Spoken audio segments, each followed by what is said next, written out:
السلام علیکم ورحمۃ اللہ وبرکاتہ۔ اعوذ باللہ من الشیطان الرجیم، بسم اللہ الرحمن الرحیم، الصلاۃ والسلام علی رسول الکریم، اما بعد۔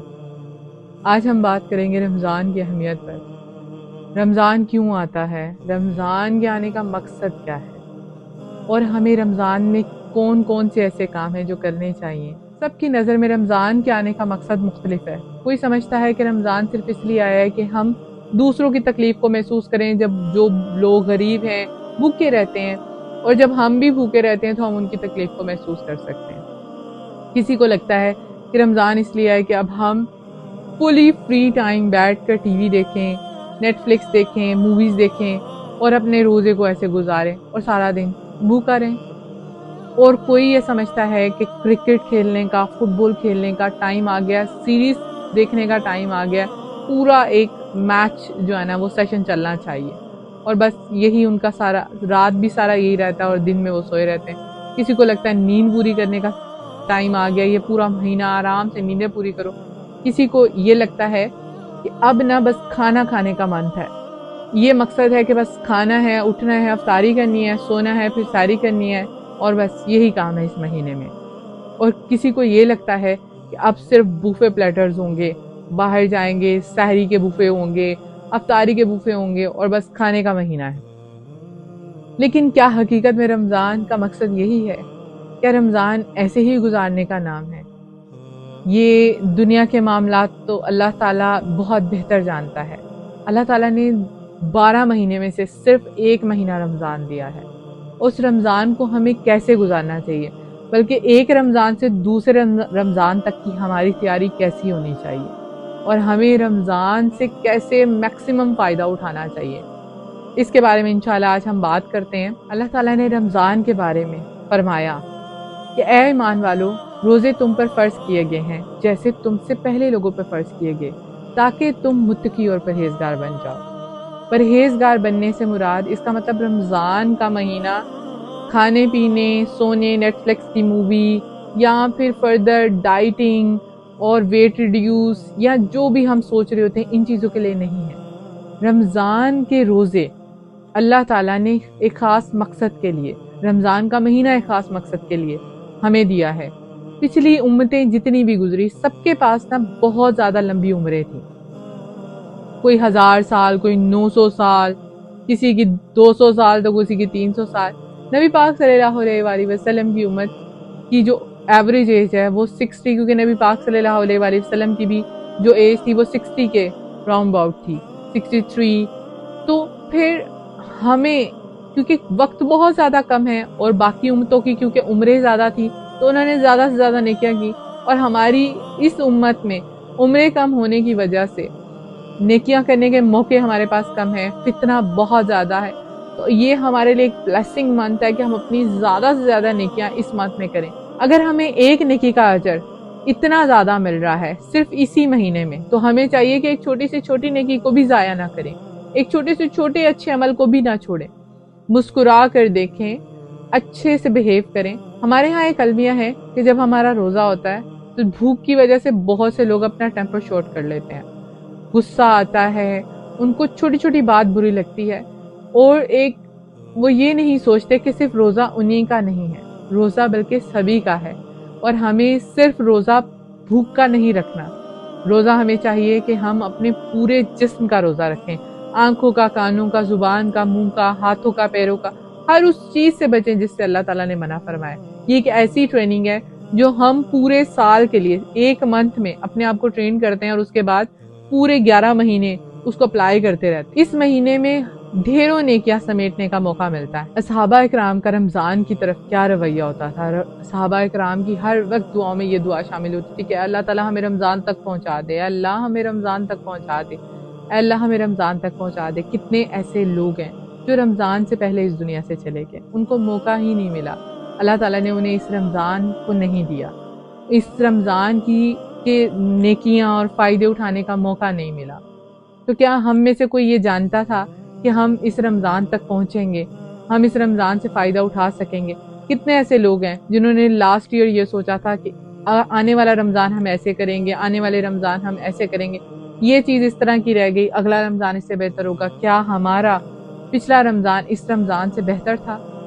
کیا ہم اس رمضان میں زیادہ بہتر انداز سے نیکیاں کما رہے ہیں، یا ہم اپنا بیسٹ دے پا رہے ہیں جس طرح کے حق ہے رمضان کو گزارنے کا؟ ایک چھوٹی سی سوچ و فکر کہ ہمیں کیا کرنا چاہیے، ہمیں رمضان کو کس انداز سے گزارنا چاہیے۔ بہت سے ایسے لوگ ہیں جو رمضان میں داخل تو بہت ہی انرجی کے ساتھ ہوتے ہیں، لیکن آہستہ آہستہ ان کا انرجی لیول بالکل ڈاؤن، ان کا جذبہ بھی بالکل ختم ہوتا جاتا ہے۔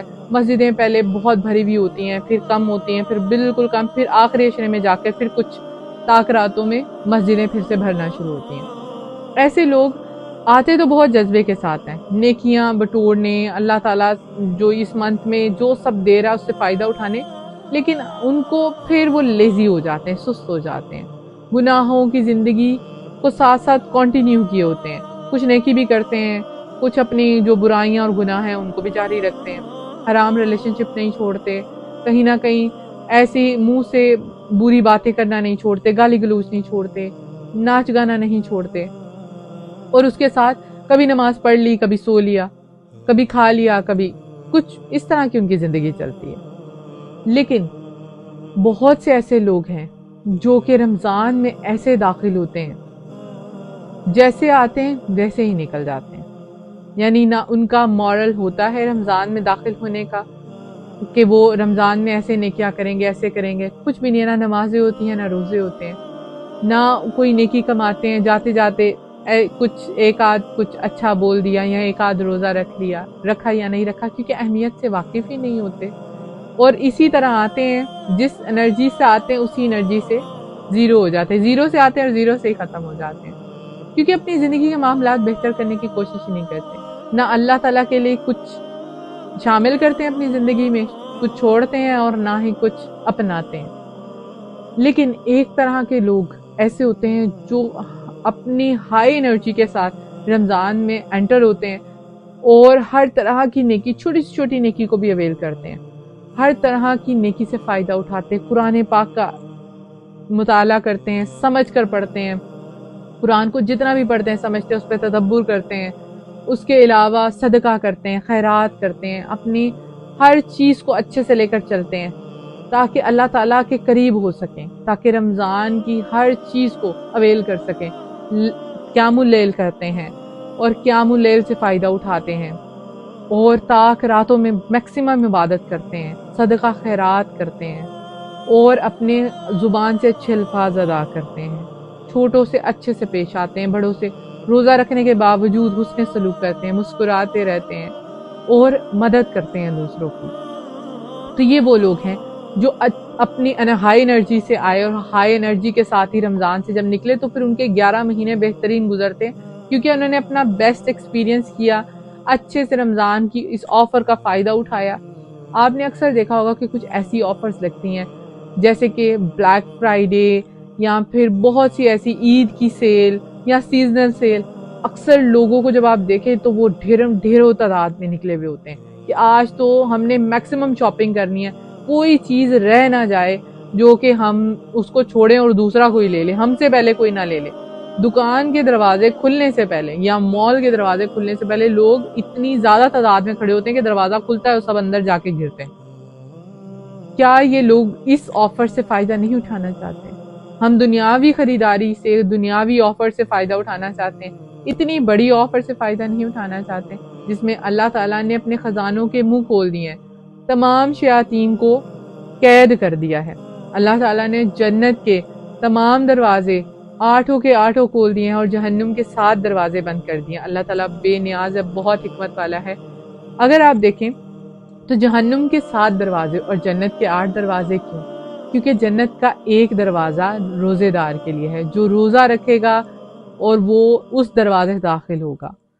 روزہ خالصاً اللہ تعالیٰ کے لیے رکھا جاتا ہے اور اللہ تعالیٰ اس بارے میں فرماتے ہیں کہ روزہ میرے لیے ہے اور بے شک اس کی میں بہترین جزا دوں گا اور اس کی جزا میں خود دوں گا۔ تو اللہ تعالیٰ روزے دار کو روزے کا اجر خود دیتے ہیں، اور یہ روزے میں اشر ملے گا کہ اس کا اجر کتنا زیادہ ہوگا، اس کے لیے تو ایک علیحدہ جنت کا دروازہ بنا لیا۔ سلف راستے سے گزر رہے تھے تو انہوں نے ایک بہت ہی ضعیف شخص کو دیکھا، تو دیکھتے ان سے ان کی عمر دریافت کی، ان سے پوچھا کہ آپ کی عمر کیا ہے؟ تو انہوں نے کہا میری عمر 70 سے زیادہ ہوگی۔ تو انہوں نے کہا پھر تو آپ اللہ تعالیٰ سے ملنے کو بہت قریب ہیں، تو بتائیے گا کہ آپ نے کیسی تیاری کی؟ تو انہوں نے رونا شروع کر دیا، اور جب وہ رو دیے تو سلف نے ان سے کہا کہ دیکھیں جو گزر گیا، جو ہو چکا، اس پہ آپ نادم ہیں، اللہ تعالیٰ بہت رحمان ہے، بہت رحیم ہے۔ آپ اپنی جو آنے والی زندگی ہے، جو باقی رہ گئی ہے، اس کو اچھے سے گزاریں، اس کو بہتری کی طرف گزاریں۔ جو ہو گیا اس کو چھوڑ دیں، اس پہ بس نادم اور اللہ تعالیٰ سے توبہ کریں، اللہ تعالیٰ سے بخشش طلب کریں، اور جو رہ گیا ہے، جو آنے والا ہے، اس کو آپ بہتر انداز سے گزار لیں، کیونکہ اللہ تعالیٰ کا وعدہ ہے کہ جو بندہ میری طرف لوٹ آتا ہے، پلٹ آتا ہے، میں اس کے تمام، چاہے اس کے جتنے بھی گناہ ہیں، پوری دنیا بھری ہوئی ہو، پوری دنیا کے سے زمین اور آسمان بھرے ہوں، جب وہ میری طرف پلٹ کر آئے گا، جب وہ مجھے پکارے گا، جب وہ میری طرف آئے گا، تو میں اس کی تمام گناہوں کو نیکیوں میں بدل دوں گا اور اس کی توبہ قبول کروں گا۔ سچے دل سے کی ہوئی توبہ قبول ہوتی ہے۔ تو ہم جتنا بھی گزر گیا، جو بھی ہو چکا، ہم اس کو چھوڑ آگے جتنے بھی معاملات ہیں اس کو اچھے انداز سے گزاریں اور نیکیوں کو زیادہ سے زیادہ سمیٹیں، تاکہ ہم اپنے رمضان کو بیسٹ انداز میں گزار سکیں۔ جس کے جتنے بھی روزے گزر چکے، جتنے بھی دن گزر چکے، آگے آنے والے دنوں کو اپنا بیسٹ ڈیز بنائیں۔ اپنے رمضان میں اپنی نیند کو کم کریں، کھانے کو کم کریں۔ جتنے بھی صحابہ کرام تھے وہ رمضان میں کم کھایا کرتے تھے، اور جیسے ہی ان کا ایسا وقت آتا تھا کہ وہ روزہ افطار کرتے تھے، روزہ افطار کرنے کے بعد غسل لیتے تھے، غسل لینے کے بعد فریش ہو جاتے تھے، اور پھر قیام اللیل کی تیاری کرتے تھے، تاکہ وہ اللہ تعالیٰ کے زیادہ قریب ہو سکیں، رمضان کو میکسیمم اچھے سے گزار سکیں۔ حدیث مبارکہ کا مفہوم ہے کہ نبی پاک صلی اللہ علیہ وآلہ وسلم اپنے ممبر پہ چڑھ رہے تھے تو پہلا قدم رکھا تو کہا آمین، دوسرا قدم رکھا تو کہا آمین، تیسرا قدم رکھا تو پھر کہا آمین۔ تو صحابہ کرام بہت حیرت سے ان کی طرف دیکھنے لگے کہ نہ تو ہم نے کوئی دعا کی ہے اور نہ نبی پاک صلی اللہ علیہ وآلہ وسلم نے کوئی دعا کی ہے، تو پھر آمین کیوں کہا؟ تو جب نبی پاک صلی اللہ علیہ وآلہ وسلم سے دریافت کیا گیا تو آپ صلی اللہ علیہ وسلم نے فرمایا کہ حضرت جبرائیل علیہ السلام نے اللہ کے حکم سے دعا کی تو میں نے اس پہ آمین کہا، پھر انہوں نے دعا کی تو میں نے اس پہ آمین کہا، اور پھر جب انہوں نے تیسرے قدم میں نے رکھا تو پھر انہوں نے دعا کی تو میں نے آمین کی۔ سب سے پہلی دعا یہ تھی کہ تباہ و برباد ہو جائے وہ شخص جس نے رمضان پایا اور اللہ سے اپنی بخشش نہ کروائی۔ دوسرے جب قدم رکھا تو پھر اس پہ یہ دعا تھی کہ تباہ و برباد ہو جائے وہ شخص جس نے اپنے ماں باپ کو بڑھاپے کی عمر تک پایا، ایک یا دونوں کو، اور ان کی خدمت نہ کی۔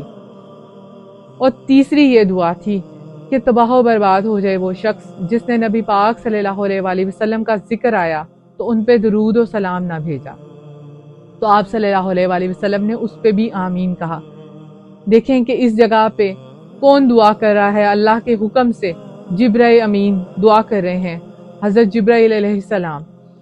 جب دعا کرنے والے جبرائیل علیہ السلام ہوں اور آمین کہنے والے کل کائنات کے آخری نبی حضرت محمد صلی اللہ علیہ وآلہ وسلم، جن کی آمین پر اللہ تعالیٰ نے کبھی ان کی دعا رد نہیں کی، تو اس بات کی اہمیت کو جانیں۔ اس بات کی اہمیت کیا ہو؟ طلحہ ابن عبیدہ سے روایت ہے کہ آپ فرماتے ہیں کہ دو صحابی، جن میں سے ایک صحابی کا جذبہ جہاد کے لیے بہت ہی پرجوش تھا، جہاد کا موقع ملا تو وہ جہاد پر چلے گئے، جب جہاد پہ گئے تو وہ شہید ہو گئے، شہادت کا رتبہ ملا، سب کو ان پہ رشک آتا تھا کہ وہ شہید ہوئے۔ اور دوسرے جو صحابی تھے وہ 1 سال کے بعد طبی موت ان کو ملی، اور جب طبی موت وہ مر گئے تو طلحہ ابن عبیدہ انہوں نے ان دونوں کو خواب میں دیکھا، تو دیکھتے ہیں کہ جنت کی قطار میں دونوں لگے ہوئے ہیں، لیکن جو صحابی شہادت کے رتبے پہ آئے وہ قطار میں کافی پیچھے ہیں، اور جو طبی موت سے مرے وہ قطار میں کافی آگے ہیں۔ تو بہت حیران ہوئے اور یہ واقعہ لے کے نبی پاک صلی اللہ علیہ وآلہ وسلم کے پاس گئے اور کہا کہ نبی پاک صلی اللہ علیہ وآلہ وسلم، شہید کا رتبہ تو بہت بڑا ہے، تو یہ کیوں کر کیسے ہو سکتا ہے جو میں نے خواب میں دیکھا؟ مجھے سمجھ نہیں آیا۔ تو آپ صلی اللہ علیہ وآلہ وسلم نے فرمایا کہ تم کیسے بھول سکتے ہو کہ ان کو اس سارے دوران میں رمضان ملا، ان کو اپنی بخشش کروانے کا، نیکیاں کرنے کا، قیام اللیل کا، اور صدقہ و خیرات کرنے کا، لوگوں کو کھانا کھلانے کا، اور بہت سارا قرآن پڑھنے کا اور قرآن کو سمجھنے کا، تدبر کرنے کا موقع ملا، اللہ تعالیٰ کی قربت ملی۔ تو جب انہوں نے رمضان پایا اپنی اس عمر کے حصے میں تو وہ اپنی نیکیاں زیادہ کر گئے۔ تو یہی بات ہے کہ ہم، حالانکہ شہید کا رتبہ کتنا بلند ہے، ہم اس موقع کو کیسے چھوڑ سکتے ہیں؟ کیسے اس کو ایسے ہی عام سی بات سمجھ کے گزار سکتے ہیں؟ کیا کوئی جانتا ہے کہ اگلے سال ہمیں رمضان ملے گا یا نہیں؟ ہماری اتنی زندگی ہے یا نہیں؟ ہم تو اگلے لمحے کے بارے میں نہیں جانتے کہ ہم اگلا لمحہ دیکھ سکتے ہیں یا نہیں۔ تو ہمیں چاہیے کہ ہم اپنی زندگی کے جتنے بھی بچے ہوئے ایام ہیں، جتنا بھی وقت ہمارے پاس اللہ تعالیٰ نے دیا ہوا ہے، اس کو اللہ کی رضا میں گزاریں، اور اپنے تمام صغیرہ اور کبیرہ گناہوں کے لیے اللہ سے بخشش مانگے۔ ہمارے تمام ایک سال کے پچھلے جتنے بھی صغیرہ گناہ ہوتے ہیں وہ تو معاف کر دیے جاتے ہیں، لیکن کبیرہ گناہوں کی بخشش کے لیے ہمیں توبہ کرنی پڑتی ہے، تاکہ اللہ تعالیٰ ہمیں ان گناہوں کے لیے بخش دے، ہمارے ان گناہوں کو نیکیوں میں بدل دے، اور ہم سچے دل سے توبہ کریں کہ اللہ تعالیٰ دوبارہ ایسا نہیں ہوگا، ایک بار ہمیں اس کا موقع دے دے، ایک بار ہماری توبہ قبول کر لے۔ اور بے شک توبہ کا موقع تبھی ملتا ہے جب اللہ تعالیٰ آپ کے دل کو اس برائی سے، اس گناہ سے صاف کرنا چاہتا ہے، آپ کو اس سے دور کرنا چاہتا ہے، اور آپ کو پاک کرنا چاہتا ہے اس گناہ سے، اور اللہ تعالیٰ آپ کے دل میں گرد ڈال دیتا ہے، آپ کو ندامت ہوتی ہے، آپ کو اس غلطی کا احساس ہوتا ہے۔ تو اللہ تعالیٰ سے سچے دل سے توبہ کریں، اپنی بخشش کروائیں، اور اس آفر سے فائدہ اٹھائیں۔ جیسے کہ ایک شخص ہے، وہ دوسرے کو ایک تحفہ دیتا ہے، اور بہت ہی اچھا تحفہ پرفیوم میں دیتا ہے، اور وہ جب دیکھتا ہے تو وہ اس کا واش روم میں اس کو سپرے کر رہا ہوتا ہے، اور جب اس شخص کو پتا چلتا ہے کہ اس کا اتنا مہنگا تحفہ اس نے اس کو اتنے محبت سے دیا اور یہ کیا کر رہا ہے، واش روم میں سپرے کر رہا ہے، تو اس کو خوشی ہوگی کہ برا لگے گا؟ obviously اللہ تعالیٰ نے ہمیں رمضان ایک تحفہ دیا ہے، اور ہم اس رمضان کو اگر باقی دنوں کی طرح بلکہ ان سے بھی برے حال گزار رہے ہیں تو اللہ تعالیٰ کو کتنا برا محسوس ہوتا ہے، کتنا دکھ ہوتا ہے کہ میرا بندے نے اتنی بڑی آفر ایسے ہی گزار دی۔ ایک مومن کی مثال بھی ایسے ہے کہ اس کو رمضان ملا تو اس سے فائدہ نہ اٹھا سکا، اس سے نیکیاں نہ کما سکا، اس سے اللہ کی قربت نہ لے سکا، اپنے پچھلے گناہ نہ بخشوا سکا، اور جنت نہ حاصل کر سکا، اللہ تعالیٰ سے جنت نہ مانگ سکا۔ تو یہ ہماری دل کی کمزوری ہے، ہمارے دل کا روگ ہے، جو ہمیں اس چیز پہ مطمئن کر دیتا کہ بھئی کچھ نہیں ہوتا، کوئی بات نہیں، ہمیں ایسا نہیں کرنا چاہیے، کوئی بات نہیں اگلے سال کر لیں گے، چلو کوئی بات نہیں اتنا تھوڑا سا ہی کر لیتے ہیں۔ اس طرح کے وسوسوں میں مت آئیں، ہم اپنا اتنا بڑا موقع ایسے نہیں گوا سکتے۔ حدیث مبارکہ کا مفہوم ہے کہ روز محشر مومن اس چیز پہ پچھتائے گا کہ میں نے اپنا ایک لمحہ بھی اللہ کے ذکر کے بغیر دنیا میں کیسے گزارا۔ تو ابھی دیکھیں ہمارے پاس تو موقع ہے، ہمارے پاس سانس ہے، اللہ تعالیٰ نے ہمیں موقع دیا ہے کہ ہم ایک لمحہ بھی اللہ کے ذکر کے بغیر نہ گزاریں، اس کا ذکر و اذکار کریں، اس کے ساتھ تعلق اچھا کریں، اس کا جو حق ہے عبادت کا، اس سے جو محبت کرنے کا حق ہے وہ اسی سے کی جائے۔ اللہ تعالیٰ اپنے بندے سے بے انتہا محبت کرتا ہے، اس کی تخلیق کرتا ہے، اس سے زیادہ اپنے بندے سے کوئی محبت نہیں کرتا۔ ہمیں یہ لگتا ہے کہ ایک ماں اپنے بچے سے بہت محبت کرتی ہے، کوئی شک نہیں ہے اس میں، لیکن اللہ تعالیٰ نے اپنی رحمت کا ایک حصہ دنیا میں اور 99 حصے اپنے پاس رکھے۔ اس ایک حصے میں دنیا میں جتنے بھی زندگی کے معاملات ہیں، لوگ ہمارے ساتھ چلتے ہیں، ہماری ماں، ہمارے رشتے، ہمارے بہن بھائی، سب میں جو ایک اٹریکشن آتی ہے، جو محبت آتی ہے، وہ اللہ تعالیٰ کا دنیا میں دیا ہوا ایک حصہ رحمت کا، اور باقی 99 حصے اللہ کے پاس جو وہ اپنے بندے سے محبت کرتا ہے۔ اس 99% رحمت کی اور محبت کے جذبے کو اگر ہم سمجھ سکیں تو ہم یہ کہہ ہی نہیں سکتے کہ اللہ سے زیادہ ہمیں کوئی اور چاہتا ہے۔ ایک اور شیخ ہیں جن کی بیوی بہت سخت بیمار تھی، تو انہوں نے اپنی بیوی سے کہا کہ میں تمہارے لیے بہت پریشان ہوں، بہت فکر مند ہوں۔ تو انہوں نے آگے سے ان کو جواب دیا، کیا آپ مجھے اللہ سے زیادہ محبت کرتے ہیں؟ تو آپ میرے لیے فکر نہ کریں، اللہ مجھ سے بہت محبت کرتا ہے، وہ مجھے کسی ایسی مشکل میں نہیں ڈال سکتا جس کو میں برداشت نہیں کر سکتا۔ تو ہمیں بھی اس توکل اور یقین کے ساتھ اللہ تعالیٰ سے اپنا رشتہ اور مضبوط کر لینا چاہیے۔ کیا ہم نے سوچا کہ کیا ہم 11 مہینے اللہ کی رضا کے لیے حرام کو نہیں چھوڑ سکتے؟ اس رب کے لیے کیا حرام کو نہیں چھوڑا جا سکتا؟ کیوں نہیں چھوڑا جا سکتا؟ چھوڑا جا سکتا ہے۔ اللہ تعالیٰ جب ہم روزے کی حالت میں ہوتے ہیں تو کوئی بھی ہمارے ارد گرد نہیں ہوتا، اتنا اچھا موقع ہوتا ہے کہ ہم کچھ بھی کھا پی لیں، کسی کو بھی نہیں پتہ چلے گا، لیکن ہم ایسا نہیں کرتے کیونکہ ہمیں یقین ہوتا ہے کہ اللہ کی ذات ہمیں دیکھ رہی ہے، اللہ ہمیں دیکھ رہا ہے۔ کیا باقی مہینوں میں ہمیں اس بات کا یقین کیوں نہیں ہوتا کہ اللہ تعالیٰ ہمیں دیکھ رہے ہیں اور اللہ تعالیٰ سب جانتے ہیں؟ جب روزے کی حالت میں ہمیں یقین ہوتا ہے کہ اللہ تعالیٰ ہمیں دیکھ رہے ہیں تو بالکل باقی 11 مہینے بھی زندگی کے ہر معاملات میں، ہمارے لین دین میں، ہمارے کھانے پینے میں، ہمارے باقی رہنے اٹھنے بیٹھنے میں، ہر معاملے میں اللہ تعالیٰ ہمیں دیکھ رہے ہیں۔ تو اپنی زندگی کو اللہ کے قوانین کے مطابق کر لیں۔ اس کے ساتھ صرف روزہ بھوک کا نہ رکھیں، روزہ زبان کا رکھیں، کسی کو آپ کی زبان سے تکلیف نہ پہنچے، غیبت نہ کریں، کوئی ایسی بات نہ سنیں جس سے آپ کی نیکیاں کم ہوں۔ اپنے ہاتھوں کو ایسے کاموں میں لگائیں جو نیک ہوں، صدقہ خیرات کریں۔ اللہ تعالیٰ نے ہمیں ایسی رات نصیب فرمائی جس میں ہم اپنی بخشش کروا سکتے ہیں، تمام دعائیں قبول کروا سکتے ہیں۔ رب کائنات پہلے عرش پہ آتا ہے اور ہم سے پوچھتا ہے کہ ہے کوئی بخشش طلب کرنے والا۔ یہ ہمیں اپنی بخشش طلب چاہیے، ہمیں اللہ سے چاہیے، اللہ سے ہمیں بخشش کروانی ہے۔ اس کو وہ ہر چیز سے بے نیاز ہے، پھر بھی اپنے بندے کی محبت میں آتا ہے تاکہ اس کا بندہ اس سے بخشش طلب کرے۔ اللہ تعالیٰ تو دن کے وقت بھی کتنے لوگوں کو جہنم سے خلاصی دیتا ہے اور رات کے وقت بھی دیتا ہے، اور ہم غفلت سے سو رہے ہوتے ہیں، ہم اس چیز میں بالکل غفلت میں پڑے ہوئے ہوتے ہیں۔ تو اس سے کس کا نقصان ہے؟ ہمارے سوا کسی کا کوئی نقصان نہیں ہے۔ اپنے ٹائم کو مینج کریں۔ بہت سے ایسے لوگ ہیں جن کا یہ ایشو ہے کہ ان سے ٹائم مینجمنٹ نہیں ہوتی۔ اپنے ٹائم کو مینج کریں، اپنے قرآن کے پڑھنے کے وقت کو لکھیں کہ میں اتنے بجے سے اتنے بجے تک قرآن پڑھوں گا، اتنے بجے سے اتنے بجے تک میں ذکر کروں گا، اتنے بجے سے اتنے وقت میں یہ کام کروں گا، ایکسرسائز کروں گا، اپنے باقی کاموں میں مشغول رہوں گا، اور میں اس طرح اپنے رمضان کو بہت اچھے طریقے سے گزار سکتا ہوں۔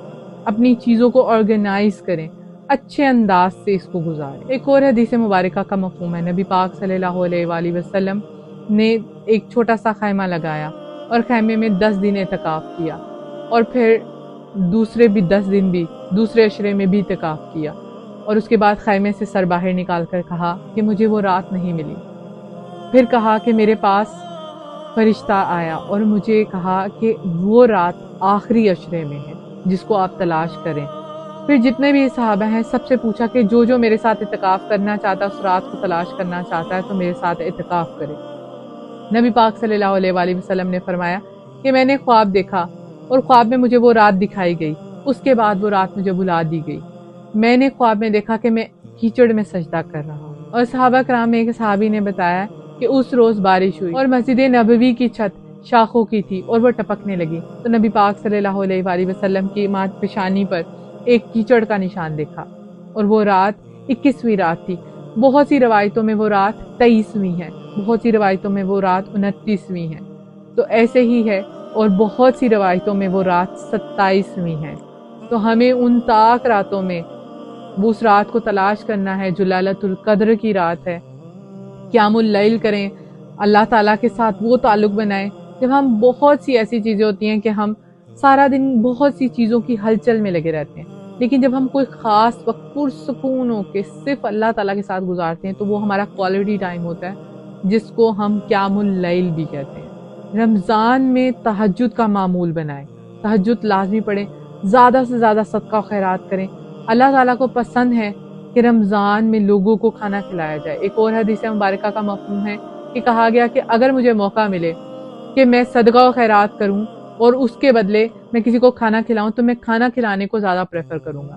تو دیکھیں، صدقہ و خیرات کرنے کی اپنی ایک افضلیت ہے، لیکن اپنے رشتہ داروں کو، اپنے عزیز و اقار کو کھانا کھلائیں، یتیموں کو، مسکینوں کو کھانا کھلائیں۔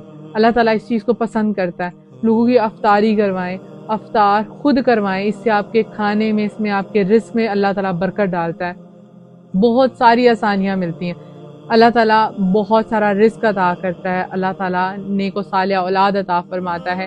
یہ سب ہماری دعاؤں کا نتیجہ ہوتا ہے جو ہم اللہ تعالیٰ سے مانگتے ہیں۔ رمضان میں ہمیں اللہ تعالیٰ ڈھیروں رحمتیں برساتا ہے۔ اب یہ ہمارے اوپر ہے کہ ہم ان رحمتوں کو سمیٹتے ہیں یا گوا دیتے ہیں۔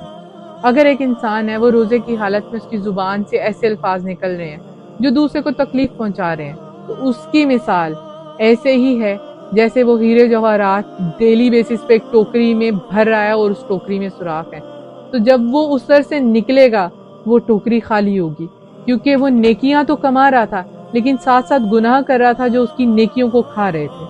تو ہمیں چاہیے کہ ہم ہر طرح کی، جہاں نیکیاں کمانے کی کوشش کر رہے ہیں وہاں ہر طرح کی برائیوں سے بھی بچا جائے، اور ایک رمضان کے درمیان سے دوسرے رمضان تک اپنے آپ کو پرہیزگار رکھیں تاکہ ہمارے جتنے بھی گناہ ہیں، برائیاں ہیں جو ہم سے جانے انجانے ہو جاتی ہیں، اس پہ ہماری پکڑ نہ اور وہ اللہ تعالیٰ بخش دے۔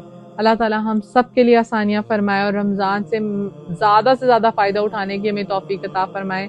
اللہ تعالیٰ ہم سب کا حامی و ناصر دعاؤں میں یاد رکھیں۔ السلام علیکم ورحمۃ اللہ وبرکاتہ۔